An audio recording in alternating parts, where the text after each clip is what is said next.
শতরূপে সারদা বই থেকে পাঠ, বিষয় সংঘজননী স্বামী লোকেশ্বরানন্দ। পরের অংশ। শ্রীরামকৃষ্ণের অন্তর্ধানের সঙ্গে সঙ্গে সারদা দেবীও চলে যেতে চেয়েছিলেন, কিন্তু শ্রীরামকৃষ্ণ বাদ সাধলেন। কারণ তার যে অনেক কাজ বাকি আছে। সম্ভবত তার প্রধান কাজ হলো ভাবী সংঘকে রক্ষা ও পরিচালনা করা, সংঘজননীর ভূমিকা পালন করায়। ভাইজি রাধুর প্রতি মায়া স্বীকার করিয়ে সারদা দেবীকে শ্রীরামকৃষ্ণ তাই অনুরোধ করেছিলেন পৃথিবীতে আরো কিছুকাল থাকতে। দেখা দিয়ে বলেছিলেন, একে আশ্রয় করে থাকো।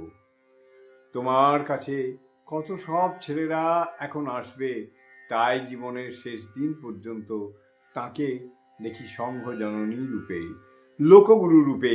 কিন্তু কি তার শিক্ষা পদ্ধতি! জয় মা, জয় মা।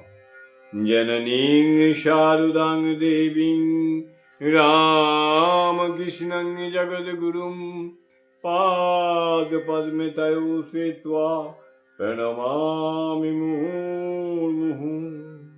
জয় মা।